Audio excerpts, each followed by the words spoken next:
নাটক কম করো প্রিয়। পিতা মারা গেল আমার, সারা রাত কষ্ট করলাম আমি জনগণকে শান্ত রাখার জন্য, সেই আমাকে প্রধান আসামি করে মামলা করলো। শেখ হাসিনা যেটা খুনি এবং মানসিক বিকারগ্রস্ত একজন মহিলা, এটি হলো তার প্রমাণ। আমার মাথায় আসে না যে কি করে এমন একজন বিতর্কিত ব্যক্তিকে আল্লামা সাঈদীর চিকিৎসার সঙ্গে জড়িত তারা করেছিল। আল্লামা সাঈদীর খুনের সঙ্গে জড়িত একটি মানুষকে ছাড় দেওয়া হবে না। সাঈদী পুত্র অথবা ইসলামিক ঘরানা অথবা জামায়াতের পরিবারের জন্ম, এর জন্য প্রতিবন্ধকতায় পড়তে হয়েছে কিনা?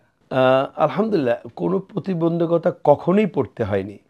শুধুমাত্র এই জালিম স্বৈর শাসক, পৃথিবীর নিকৃষ্টতম শাসক মাফিয়া হাসিনার সরকারের আমলটা ব্যতীত যখন যে সরকার এসছে, আমরা আলহামদুলিল্লাহ আমরা রাজনৈতিক পরিবার বলেন, জামাত পরিবার বলেন, অথবা যে পরিচয় বলেন না কেন, কোনো পরিচয় চলতে আমাদের কখনো অসুবিধা হয়নি। কিন্তু দুর্ভাগ্যজনক হলো যে 2009 সালে এই জাতির ঘাড়ে নমরুদের মতো চেপে বসা খুনি হাসিনার শাসন আমলে আমাদের জীবনটাকে বিপর্যস্ত করে দিয়েছিল। এটি আমাদের শুধু ব্যবসায়িক জীবন তা নয়, আমাদের সামাজিক জীবন শুধু তা নয়, বরং আমাদের গোটা পরিবারটাকে খুনি হাসিনা আমাদের বিপর্যস্ত করে দিয়েছে। আমাদের মাথার তাজ, আমাদের সম্মানিত পিতা, তাকে পরিকল্পিতভাবে কারাগারে নিয়ে আটকে রেখেছিল। শুধু আটকে রেখে ক্ষান্ত হয়নি, তাকে পরিকল্পিত হত্যা করেছে। আমার ভাইকেও হত্যাই করা হয়েছে।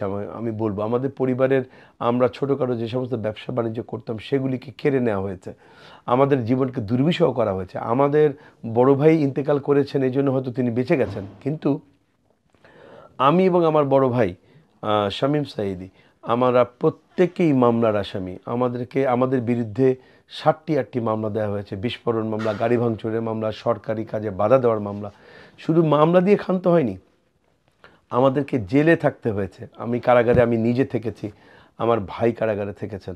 তার থেকেও কষ্টের বিষয় সেটি হলো এই যে 2023 সালের 14ই আগস্ট আমার বাবার শাহাদাতের পর পুলিশ যে ন্যাক্কারজনক ঘটনা ঘটিয়েছিল ঢাকার পিজি হাসপাতালে, সবথেকে দুঃখজনক বিষয়টা হলো এই যে আব্বার শাহাদাতের রাতে 2023 সালের 14ই আগস্ট ঢাকার পিজি হাসপাতালে পুলিশ যে পৃথিবীর ইতিহাসের ন্যাক্কারতম ঘটনা ঘটিয়েছিল হাসপাতাল প্রাঙ্গণে।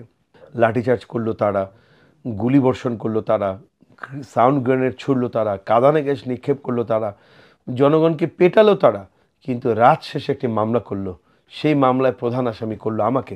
পিতা মারা গেল আমার, সারা রাত কষ্ট করলাম আমি জনগণকে শান্ত রাখার জন্য, একটা পর্যায়ে আমি সেন্সলেস হয়ে গেলাম, সেই আমাকে প্রধান আসামি করে মামলা করলো। তো এটি ছিল শেখ হাসিনা যেটা খুনি এবং মানসিক বিকারগ্রস্ত একজন মহিলা, এটি হলো তার প্রমাণ। আপনাদের অনেকের মনে থাকবে 1996 সালে শেখ হাসিনা তখন ক্ষমতা থাকা অবস্থাতেই হাইকোর্টের একজন বিচারপতি একটি অবজারভেশন দিয়েছিল এবং বলেছিল রং হেডেড মহিলা। তো সত্যি তাই, রং হেডেড মহিলাটা শব্দটা আসলে ছোট হয়ে গিয়েছিল তার জন্য। তিনি মানসিক বিকারগ্রস্ত একজন মহিলা, তার মানসিক চিকিৎসার প্রয়োজন ছিল, কিন্তু তিনি ভুলক্রমে ক্ষমতার চেয়ারে বসে গিয়েছিলেন, যে কারণে গোটা দেশটাকে তিনি অস্থির বানিয়ে ফেলেছিলেন। তো তারই অংশ হিসেবে আমাদের পরিবারকেও তারা বিপর্যস্ত করেছিল। এই সময়টুকুন ছাড়া আলহামদুলিল্লাহ আমরা অত্যন্ত সম্মানের সাথে, গর্বের সাথে আমরা দেশে বসবাস করি। দেশের মানুষ আমাদেরকে ভালোবাসে, আমরা বুক ফুলিয়ে সময় চলি। 111 সরকার যখন এসেছিল, সারা বাংলাদেশের মানুষ ব্যতিব্যস্ত ছিল, অনেকে পালিয়ে গিয়েছিল, আমাদেরকে পালাতে হয়নি। আমরা গর্বের সঙ্গে বুক ফুলিয়েই আমরা ঢাকাতে ছিলাম, দেশে ছিলাম, কোথাও পালিয়ে যায়নি। তো এই সরকার, যেটি পতিত সরকার, এই সরকারের আমলেই আমাদের জীবনটাকে বেশি ব্যাহত করেছিল। আর বাবা অথবা জামায়াতের যে নেতাগুলো, তারা কি আসলে ব্যক্তি শেখ হাসিনার আক্রোশের শিকার হয়েছেন কোন একটা দেশের ইঙ্গিতে?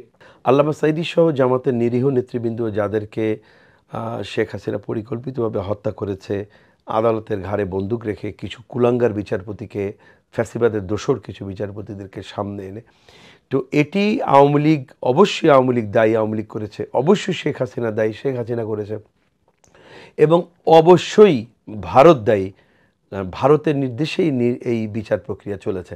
আমি এই প্রসঙ্গে একটি কথা বলতে চাই, আল্লামা সাঈদীর শাহাদাতের প্রসঙ্গ এনে আপনার প্রশ্নের উত্তরটা আবার আমি দেব।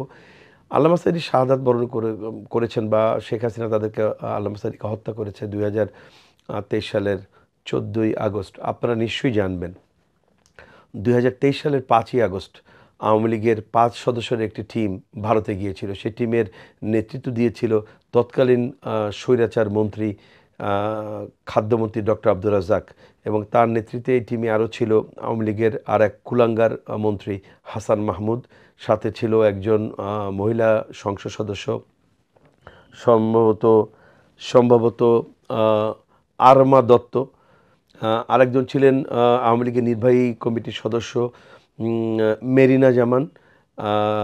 এই 5 সদস্যের একটা কমিটি গিয়েছিল ইন্ডিয়াতে। তারা বাংলাদেশে ফিরে এসেছিল 9 আগস্ট এবং আল্লামা সাদিকে হত্যা করা হয়েছে 14 আগস্ট। 9 আগস্টে দেশে ফিরে এসে সম্ভবত 10 অথবা 11 আগস্টে ডক্টর আব্দুর রাজ্জাক হাসান মাহমুদকে পাশে বসে একটি প্রেস কনফারেন্স করেছিল। সেই প্রেস কনফারেন্সে অযাচিতভাবে, অপ্রাসঙ্গিকভাবে ডক্টর আব্দুর রাজ্জাক, ওই স্বৈরাচার মন্ত্রী তৎকালীন, তিনি বলেছিলেন যে ভারত আমাদেরকে জামাতের ব্যাপারে কিছু জিজ্ঞেস করেনি, অথবা জামাতকে শায়েস্তার করার ব্যাপারেও আমাদেরকে কিছু বলেনি। তো এই কথাটি যখন তিনি বলছিলেন দিলেন, তখন হাসান মাহমুদ পাশে থেকে তাকে টিপ্পনি কাটছিলেন। তো এই বিষয়গুলি আমরা ভিডিওতে দেখেছি। তো এটি পরিকল্পিত যে, এবং আপনাদের নিশ্চয়ই স্মরণ আছে, নির্বাচনটা সামনেই ছিল, ডিসেম্বরের নির্বাচন ছিল। তো এই নির্বাচনকে সামনে রেখে এবং বাংলাদেশের জনগণের দৃষ্টিভঙ্গিকে ভিন্ন খাতে প্রবাহিত করার জন্য তখন বাংলাদেশে একটা আন্দোলন চলছিল, হরতাল অবরোধ চলছিল এই সরকারের পদত্যাগ এবং সুষ্ঠু নির্বাচনের দাবিতে। তো জনগণের দৃষ্টিকে ভিন্ন দিকে ফেরানোর জন্য এবং বিশ্ববাসীকে এই কথাটা দেখানোর জন্য, কারণ তাদের কাছে একটি ট্রাম্প কার্ড ছিল আল্লামা সাঈদী। তারা মনে করেছিল যে আল্লামা সাঈদীকে পরিকল্পিতভাবে হত্যা করা গেলে আল্লামা সাঈদী ভক্ত, জামাত ইসলামী, কোরআন প্রেমিক জনতা রাস্তায় নেমে আসবে, তারা ভাঙচুর করবে এটার প্রতিবাদে, ইত্যাদি বিভিন্ন কর্মকাণ্ড করলে পরে তারা দুনিয়াকে দেখাবে যে এই দেশে উগ্রতা দিয়ে ভরে গেছে, মৌলবাদ দিয়ে ভরে গেছে, তো সুতরাং ক্ষমতা আনার জন্য আমি শ্রেষ্ঠ। এই জাতীয় মেসেজ তারা দিতে চেয়েছিল। এই জন্য ভারতের পরিকল্পনায় এই টিমের কাছে প্রেসক্রিপশন পাঠিয়ে আল্লামা সাঈদীকে পরিকল্পিতভাবে হত্যা করা হয়েছে। যে আপনার প্রশ্নের উত্তরটা আমি এভাবে দিতে চাই, অবশ্যই আল্লামা সাঈদী সহ জামাতের সকল নেতৃবৃন্দের পেছনে আওয়ামী লীগ দায়ী, খুনি হাসিনার বিকৃত মানসিকতা দায়ী এবং ভারত দায়ী। আচ্ছা, এমনিতে আপনার বাবার ট্রিটমেন্ট সর্বশেষ যখন তিনি স্ট্রোক করেছেন, সে সময় যে ডাক্তারদের অধীনে ছিলেন, সেখানে একজন ডাক্তারের ছবি তো ভাইরাল হয়েছে, আপনারা দেখছেন, যিনি শাহবাগের আন্দোলনে ছিলেন এবং জামাত নেতাকর্মীদের বিরুদ্ধে তিনি মিছিল স্লোগান করেছেন। পরবর্তী সময় আপনার বাবার মৃত্যুর পর অথবা হত্যার পর, যেটা বলতে চাই, যে তিনি জিডিও করেছেন থানাতে, এই বিষয়ে আপনার বক্তব্য কি? তাই আপনার বাবার মৃত্যু নিয়েও তো অনেক জল্পনা, এই নিয়ে আপনারা কোনো অ্যাকশনে যাবেন কি? এটা পরিষ্কার যে আল্লামা সাঈদী কে একজন সুস্থ মানুষকে কারাগার থেকে টেনে এনে হত্যা করা হয়েছে। যেটা আমি মাত্র বললাম যে এটি একটি মহা ষড়যন্ত্রের একটা অংশ ছিল। সেই ষড়যন্ত্রের অংশ হিসেবেই তারা আল্লামা সাঈদীকে টার্গেট করেছিল এবং সেই টার্গেটেই তারা তাকে আল্লামা সাঈদীকে হত্যা করেছে। তো চিকিৎসা ব্যবস্থা তো ত্রুটি ছিলই, যেহেতু এটা তাদের ষড়যন্ত্রই ছিল তাকে হত্যা করবে। তো প্রপার ট্রিটমেন্ট করলে তো তাকে বাঁচানো যেত, তো বাঁচাতে তো তারা চায়নি, যে কোনো ট্রিটমেন্টও তারা করেনি। এই ট্রিটমেন্টের সঙ্গে যারা জড়িত ছিল তাদের মধ্যে একজন হলো মোস্তফা জামান, যিনি কিনা আওয়ামী লীগের অঙ্গ সংগঠন সাচিপের নেতা ছিলেন। একই সাথে তিনি তথাকথিত ভারতের পয়সা পরিচালিত গণজাগরণ মঞ্চের নেতা ছিলেন। সেখানে তিনি আল্লামা সাঈদী সহ জামাতের সকল নেতাদের ফাঁসির দাবিতে মিছিল করেছেন, স্লোগান দিয়েছিলেন। আমার মাথায় আসে না যে কি করে এমন একজন বিতর্কিত ব্যক্তিকে আল্লামা সাঈদীর চিকিৎসার সঙ্গে জড়িত তারা করেছিল। এটিতে আসলে পরিষ্কার যে আসলে হত্যার যেহেতু উদ্দেশ্য, সুতরাং সে কারণেই তারা তাদের পরীক্ষিত এবং তাদের দোসরকে একজনকে বাছাই করে আল্লামা সাঈদীর চিকিৎসায় তারা নিয়োজিত করেছিল।